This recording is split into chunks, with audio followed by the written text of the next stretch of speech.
সুন্দরবন জঙ্গলে টুনি পাখি একাই থাকতো। সে দিনমজুরির কাজ করে নিজের সংসার চালাতো। তার ঘরে কেউ না থাকায় সে দিন দিন একা হয়ে পড়েছিল। কিন্তু সে বাইরের দৃশ্য দেখে নিজেকে খুশি রাখার চেষ্টা করত।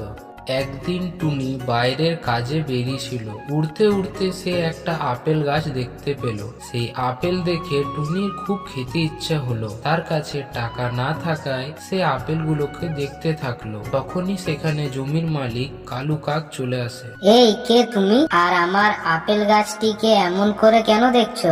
মালিক, আমি কি আপনার বাগান থেকে একটা আপেল নিতে পারি? আমি কি এখানে কোনো ধর্মশালা খুলে রেখেছি? না গো মালিক, আমি শুধু জিজ্ঞেস করছিলাম। কিছু পাবে না, চলো যাও এখান থেকে। টুনি খুবই দুঃখ মনে সেখান থেকে চলে গেল আর ভাবছিল, আজকাল কি যুগ চলে এলো, যদি টাকা না থাকে তাহলে কিছুই হবে না। এখন কারোর মনের মধ্যে দয়া মায়াও নেই। টুনি এলে ভাবতে ঘর যাচ্ছিল। তার সঙ্গে দেখা হলো এক বুড়ো পায়রা। সেই বুড়ো পায়রা আপেল বিক্রি করছিল। সেই বুড়ো পায়রা টুনিকে ডেকে বলল, ওই মেয়ে, এদিকে একবার শোনো তো। আপনি আমায় ডাকলেন? মেয়ে, তুমি কি আপেলের ঝুড়িটা আমার মাথায় তুলে দেবে? বাবা, তুমি ঝুড়িটা কি করে ওঠাবে? এখনো তো আপনার বিক্রিও হয়নি, তাও আপনি ঘর চলে যাবেন? মেয়ে, এখন বয়স অনেক হয়ে গেছে, আর আগের মতো কাজ করতে পারি না। বিকেল বেলা ঘর গেলে এই আপেলগুলো ঠিক থাকবে। ঠিক আছে বাবা, তোমাকে ঘর দিয়ে আসছি। এই কথা বলে ঝুড়ি নিয়ে উড়ে চলে গেল। কিন্তু তার মধ্যে টুনি একটা বুদ্ধি বের করে। টুনি যেতে যেতে ডাকতে থাকলো, আপেল নিয়ে নাও আপেল, টাটকা টাটকা ভালো আপেল, মিষ্টি আপেল, রসালো আপেল। আপেল নিয়ে নাও আপেল। তার ডাক শুনে দু তিনটে পাখি টুনির কাছ থেকে আপেল নিতে চলে এলো। বুড়ো পায়রা টুনির এই কাজ দেখে খুবই খুশি হয়ে বুড়ো পায়রা তার বাড়ি নিয়ে এলো। ঘরে এসে টুনি আপেলের ঝুড়ি নিচে রাখলো। বুড়ো পায়রাকে বলল, বাবা, এবার তুমি আরাম করো, আমি চললাম। ঠিক আছে টুনি, এই নাও, এটা তোমার জন্য। এই 4টি আপেল তুমি বাড়ি নিয়ে যাও।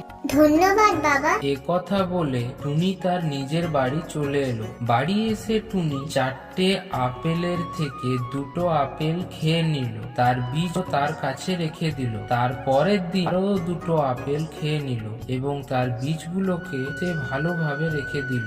আপেলগুলো এত ভালো লেগেছিল, সে মনে মনে ভাবতে লাগলো যে এই বীজগুলো আমার বাগানে লাগালে কেমন হবে, তাহলে আমার বাগানেও আপেলের বাগান। এই কথা ভাবতে ভাবতে টুনি সেই বীজগুলো তার বাগানে লাগালো। কিছুদিনের মধ্যে ছোট ছোট গাছ বেরিয়ে এসেছে।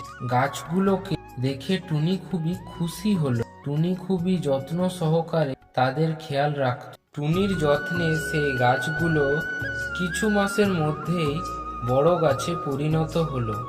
টুনি এই দেখে খুবই খুশি হলো। টুনি খুবই যত্ন সহকারে গাছগুলোর খেয়াল রাখত। প্রতিদিনের মতো টুনি নিজের কাজ করে ঘুমাতে চলে গেল।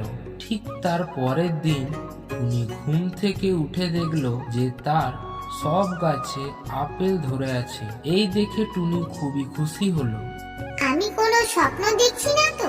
একই দিনে গাছে এত আপেল ধরলো কি করে? এই কথা বলে টুনি গাছ থেকে একটা আপেল পেড়ে খেতে লাগলো। আর এই আপেল খেয়ে মিষ্টি ও সুস্বাদু লাগলো। যখনই টুনি ওই গাছ থেকে একটা আপেল পারলো, তখনই সেখানে আর একটা আপেল চমৎকার ভাবে চলে এলো। টুনি সেই চমৎকারী আপেল গুলিকে বিক্রি করার সিদ্ধান্ত নেয়। পরের দিন টুনি অনেকগুলো আপেল একসাথে নিয়ে গেল বাজারে বিক্রি করার জন্য। টুনি আপেলগুলো খুবই সুস্বাদু ও মিষ্টি হওয়ায় তাড়াতাড়ি বিক্রি হয়ে গেল।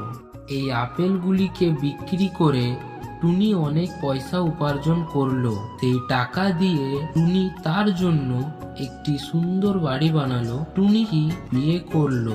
সে তার হাসি খুশি জীবন কাটালো।